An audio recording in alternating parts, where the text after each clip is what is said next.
Hi, friends. Rita here.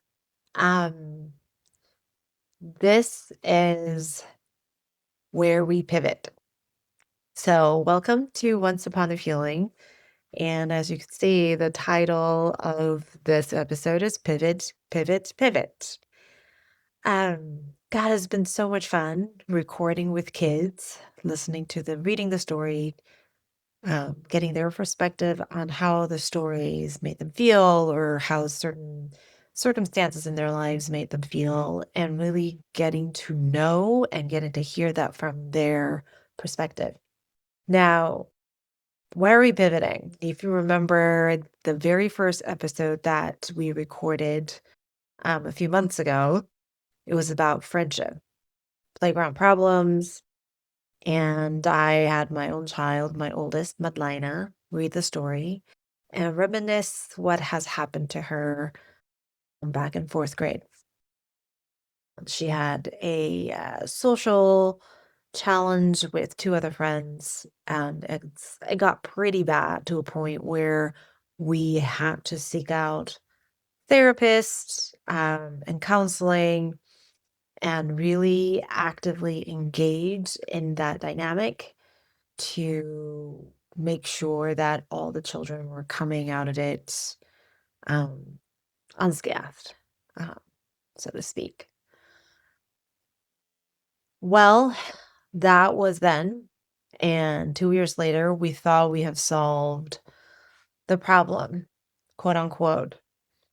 And little do we know, this, right, like literally about 3 to 4 months right before the end of school, the same triad blew up again. And I remember just a few weeks ago, me sitting there wondering what had just happened. I thought we have taken care of it. Madlina has new tools. She understands what is going on in the dynamic, how to walk away. Why are we still here?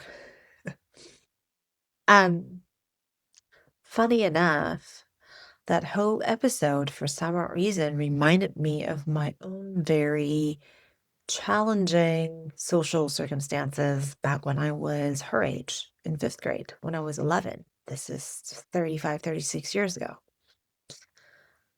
And the incident, as I remember it, now again, memory gets foggy, but how I remembered it was as I was very competitive in my piano performance with another fellow student.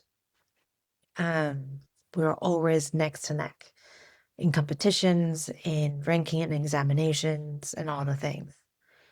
We were never particularly close. Our parents didn't really talk to each other, but I remember always watching what she was doing, what she was playing, how she was playing, etc., etc. And I'm sure she was doing the same to me. That memory came flooding in. And 36 years later, here I am wondering what happened to her. Where is she now? What is she doing? Is she still playing piano? And I decided to seek her out. And, you know, how it's all going to pan out, I don't know yet. I have found her. Um, she wildly lives in Santa Monica. I'm in Pasadena. We're about half an hour away. I went to elementary school all the way on the other side of the Pacific in Taiwan. So how we landed in the same state, pretty much the same city, is beyond me.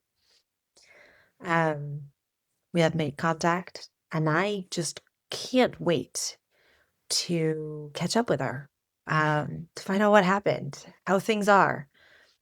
Now, one thing my takeaway from that was 36 years later, me reconnecting with this friend who we were really on each other's throat. We didn't like each other. And now all I have for her is love and hope and just wanting to genuinely find out how she is. Reflecting that back to what Madlena has been going through in the past 2 years is this realization that how a lot of us are approaching life or the journey of parenting is probably skewed, probably has been skewed for a long time, in the sense that how we have been conditioned in our upbringing is every problem needs to be solved. Every problem has a solution. And so if you look at how we have approached technology, health, um, both physical and mental, is that this is a problem. We're going to figure out how to solve it. And what I realize is that sometimes a problem isn't a problem to be solved. A problem or hardship is there to help us grow our capacity to sit with it, to sit with the discomfort. And how do we grow that capacity in children? The best way, and I think the only way to be able to teach them that is actually to look inward to all of us inside as adults in terms of how are we sitting with our own discomfort? How are we growing our own capacity? Which leads to the pivot. Once Upon a Feeling cannot only be talking about children's feelings in isolation. Because what we're willing to see and what we're willing to feel and what we're acknowledging and validating on the other end, highly, if not solely, dependent on how we are seeing ourselves, how what we're willing to sit with, and um, what we have a capacity for. That determines our filter. That determines our filter, how we look at the world, how we look at our children, and how we raise them. So as we move on, I will be putting out many more episodes talking to authors and parents and founders, um, and trying to explore this interwovenness, if that's a word, of how we show up as adults and what we're working through and how that is reflected in our parenting and how that is reflected in how our children cope and deal and grow um, in their life. So I am super excited about this, um, exploring this rich, colorful tapestry, if you will, of life in general. Going through the lens of being a parent. And I hope that you will join me on this journey and explore that within you. Um, I am walking a path, and I feel like it's one of those visions where I am stepping on the lily pad and then the next one show up. And some of you have been with me on this journey for many years. Some of you may have just found me. I am so happy you're here. I am so happy that I get to do this.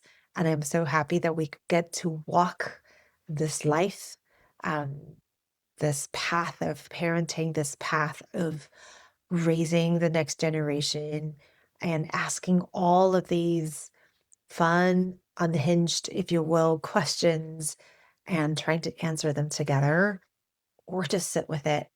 Um, because sometimes they don't have any answers, or maybe the answer is not going to come until 30, 40, 50 years later. Who knows? It's a lot of fun. So, welcome. Here it is to all of us constantly pivoting as founders, as parents, as human beings. And let's all pivot together and stay tuned for the next few episodes. And I hope you enjoy it. You can always reach me at rita@gooshi.world or DM me on social media, on Instagram, or just, yeah, drop me a message. I'm so excited you're here. Thank you. I wish you all the best. Take care of yourself, and we'll talk soon.